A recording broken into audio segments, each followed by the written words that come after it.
Hai, namaku Rifka Miftahul Royan. Aku bisa dipanggil Rifka. Aku mahasiswa perguruan tinggi swasta Amikom Yogyakarta, angkatan 2021 dengan prodi Geografi. Mahasiswa Universitas Amikom Yogyakarta pasti tidak asing dengan adanya istilah PSU. Bahkan setiap calon mahasiswa baru akan resmi menjadi mahasiswa apabila telah mengikuti agenda pelaksanaan PSU. Pelatihan super unggul atau dikenal dengan PSU merupakan kegiatan yang dilaksanakan sebelum perkuliahan angkatan baru dimulai yang bertujuan untuk melatih kepercayaan diri dan meningkatkan kemampuan setiap mahasiswa. Di sini aku akan menjelaskan apa sih manfaat dari kegiatan PSU atau yang bisa disebut pelatihan super unggulan berbasis NLP. Sebelum kita membahas manfaat PSU itu sendiri, aku akan jelaskan terlebih dahulu apa itu NLP karena sebagian orang pasti masih asing dengan NLP. NLP atau Neuron Linguistic Programming adalah suatu terapi dengan menggunakan pendekatan komunikasi dan perubahan menjiwai setiap personal life. Peran terbesar terapi NLP adalah membantu manusia berkomunikasi dengan diri mereka sendiri, mengurangi ketakutan tanpa alasan, mengontrol emosi negatif dan kekhawatiran, juga bisa untuk mengurangi trauma. PSU kali ini berbasis NLP yang terfokus kepada bagaimana memaksimalkan kemampuan komunikasi dan pikiran yang dapat berhubungan dengan perilaku seseorang. Dalam kegiatannya, mahasiswa diminta untuk menggambar sebuah cerita sesuai instruksi fasilitator sehingga banyak menghasilkan gambaran yang menarik dan cukup inspiratif. Pada hari pertama, kita diberi tema komunikasi efektif. Komunikasi yang efektif adalah proses pertukaran ide, pemikiran, pengetahuan, dan informasi sedemikian rupa sehingga tujuan atau niat dapat terpenuhi dengan sebaik mungkin. Dengan kata sederhana, ini tidak lain adalah menyajikan pandangan oleh pengirim dengan cara yang paling dipahami oleh penerima.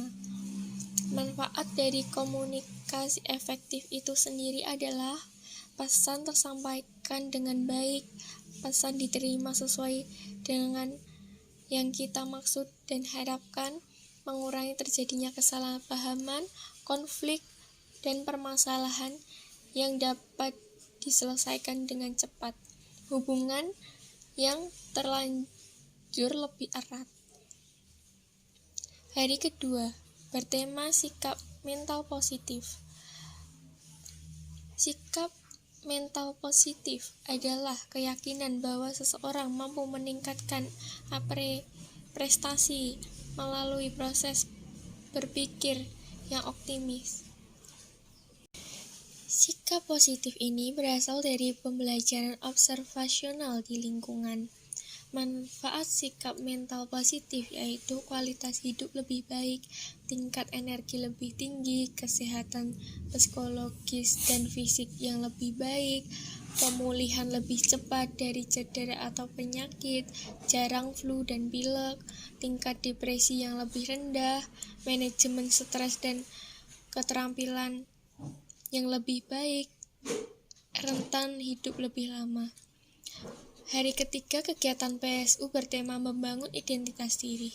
Identitas diri adalah mengenal dan menghayati dirinya sendiri sebagai pribadi serta tidak tenggelam dalam peran yang dimainkan. Misalkan, sebagai anak, teman, pelajar, maupun teman sejawat. Manfaat membangun identitas diri meningkatkan kualitas diri, menyadari kelebihan dan kekurangan pada diri sendiri, memberi kita kejelasan, memiliki pertahanan diri yang kokoh, pada akhir pertemuan PSU mengusung tema goal setting. Goal setting adalah apa yang diupayakan untuk dicapai dalam hidup. Goal setting menjadi objek dan tujuan dari setiap kegiatan yang dilakukan sehari-hari. Misalnya mempunyai tujuan karir tertentu yang ingin dicapai. Manfaat goal setting adalah membuat target atau goals tertulis, membuat action plan konsisten pada tujuan. Manfaat kegiatan PSU ini dalam kehidupan sehari-hari adalah tentang bagaimana menyusun dan mengatur pikiran serta bahasa untuk mencapai hasil yang kita inginkan, untuk memprogram ulang mindset dan kehidupan.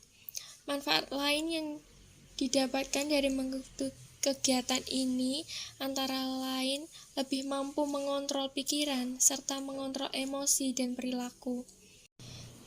Dengan adanya program ini atau kegiatan ini, kita bisa memprogram ulang mindset, cita-cita, tujuan hidup, dan memastikan menjadi pribadi yang 100% kita inginkan dengan melakukan self-motivation atau motivasi secara mandiri.